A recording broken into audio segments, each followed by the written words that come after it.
It is and always has been your destiny.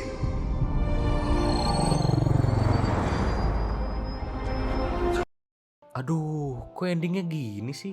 Ah, nggak seru ah filmnya. Apakah lu familiar dengan pernyataan tersebut? Atau bahkan lu sendiri sering mengucapkannya? Jika iya, maka selama ini kita memang salah. Salah dalam membedakan mana yang pengalaman dan mana yang hanya sekedar ingatan. Contoh kejadian yang sering terjadi adalah ketika menonton film.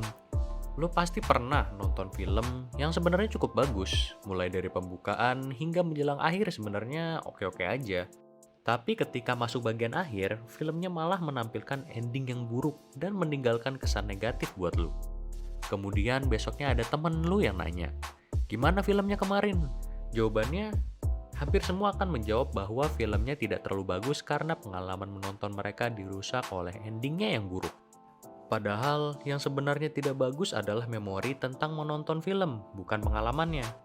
Pengalaman menontonnya sendiri sejatinya cukup baik sampai bagian sebelum ending. Dan poin yang lebih krusial adalah pengalaman tersebut tidak bisa dirusak oleh ending karena sudah terjadi dan dirasakan sebelumnya. Kalau lo ketawa gara-gara scene di menit 10, apakah scene buruk di menit 100 bisa menghilangkan fakta kalau lo tadi ketawa? Tentunya enggak kan? Inilah konflik antara pengalaman dan ingatan yang seringkali terjadi. Konflik yang mampu menciptakan ilusi bahwa seolah hal yang telah terjadi bisa berubah. Di video kali ini, kami akan mengupas mengapa konflik ini terjadi dan bagaimana pengaruhnya ke proses pembuatan keputusan kita sebagai manusia. Tanpa berlama-lama lagi, langsung saja kita masuk ke intinya. Salah satu peneliti yang gencar mencari tahu mengenai konflik antara pengalaman dan ingatan dalam membuat keputusan adalah Daniel Kahneman. Beliau adalah satu-satunya psikolog yang memenangi hadiah Nobel dalam bidang ekonomi. Dalam bukunya yang berjudul Thinking Fast and Slow, Kahneman memberikan nama Experiencing Self dan Remembering Self untuk membedakan dua cara kerja pikiran kita. Bahkan ia menyebut manusia seperti memiliki dua kepribadian dalam satu pikiran. Experiencing self adalah diri kita yang merasakan kejadian saat sedang terjadi. Sifatnya lebih biologis karena dirasakan oleh indera kita saat itu juga. Pengalaman yang sebenarnya adalah yang dirasakan oleh experiencing self ini. Sedangkan remembering self adalah diri kita yang menilai pengalaman secara keseluruhan setelah semuanya berlalu. Atau dengan kata lain adalah memori. Kesalahan yang umum adalah penggunaan istilah pengalaman yang referensinya adalah memori kita atau suatu kejadian. Padahal, memori manusia seringkali tidak bisa diandalkan dan hanya memberikan potongan yang tak utuh dari seluruh kejadian yang sebenarnya terjadi. Mari kita lihat sebuah eksperimen yang memberikan pencerahan tentang bagaimana manusia membuat keputusan.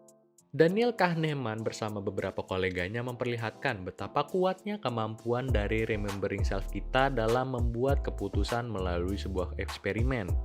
Riset yang diberi judul When More Pain is Preferred to Less, Adding a Better End ini melibatkan partisipan yang disiksa secara tanda kutip secara ringan dengan meletakkan telapak tangan dalam air dingin. Tiap partisipan nantinya akan mengalami dua kondisi yang berbeda untuk masing-masing tangan. Daniel Kahneman dan rekan-rekannya memberikan sebutan episode pendek dan episode panjang untuk membedakan dua kondisi tadi. Untuk episode pendek, partisipan diminta untuk meletakkan telapak tangan dalam air bersuhu 14 derajat Celcius selama 60 detik. Setelah 60 detik, partisipan akan diminta untuk mengeluarkan tangan dari air dingin dan diberikan handuk hangat. Kemudian untuk episode panjang, durasinya adalah 90 detik dengan sedikit modifikasi. Jadi selama 60 detik pertama, partisipan akan merasakan air dengan suhu yang sama. Lalu, tanpa sepengetahuan mereka, peneliti akan membuka katup untuk memasukkan sedikit air hangat yang membuat suhu air naik 1 derajat untuk 30 detik terakhir. Setelah 7 menit, partisipan akan mengikuti proses eksperimen yang sama, tapi boleh memilih.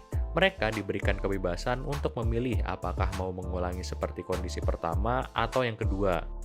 Hasilnya adalah 80% partisipan lebih memilih untuk mengulang kondisi kedua, di mana mereka memasukkan tangan dalam air selama 90 detik.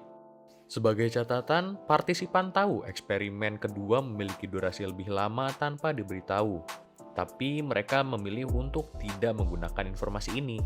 Hal ini memperlihatkan bahwa terjadi pertentangan antara experiencing self dan remembering self dalam membuat keputusan.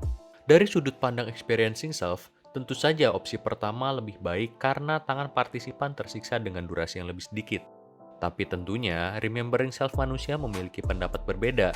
Remembering self membuat keputusan berdasarkan dua fungsi, yaitu pick and rule dan duration neglect. Pick and rule adalah pengalaman momen terburuk atau terbaik yang dialami serta bagaimana pengalaman tersebut berakhir. Sedangkan duration neglect sesuai namanya, berarti total durasi seringkali diabaikan. Dan pada akhirnya, pengaruh dari remembering self lebih kuat dalam menentukan keputusan partisipan. Mari kita lihat hasil eksperimen tadi dengan dua aturan ini. Karena pada eksperimen kedua tadi, suhu air menjadi lebih hangat di akhir, partisipan merasakan rasa sakit yang lebih sedikit pada saat selesai. Sesuai dengan pick and rule, maka hasil yang lebih sedikit rasa sakitnya ini akan menjadi pilihan karena meninggalkan memori yang lebih baik. Kemudian masuklah peran duration neglect yang membuat waktu ekstra 30 detik jadi terabaikan. Padahal, sejatinya partisipan akan merasakan dinginnya air lebih lama dibandingkan episode pendek. Melihat cara kerja remembering self ini, maka alasan dari 80% keputusan partisipan tadi menjadi lebih jelas.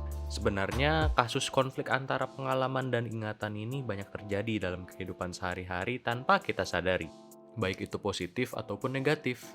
Contoh pertama adalah ketika kita berada dalam hubungan, entah itu pacaran atau pernikahan. Ketika lo putus atau bercerai, lo akan melihat hubungan lo itu dari perspektif remembering self tadi dan merasa kalau hubungan yang kandas adalah hal yang buruk. Padahal, ada banyak sekali momen-momen indah yang kalian alami selama menjalani hubungan tersebut.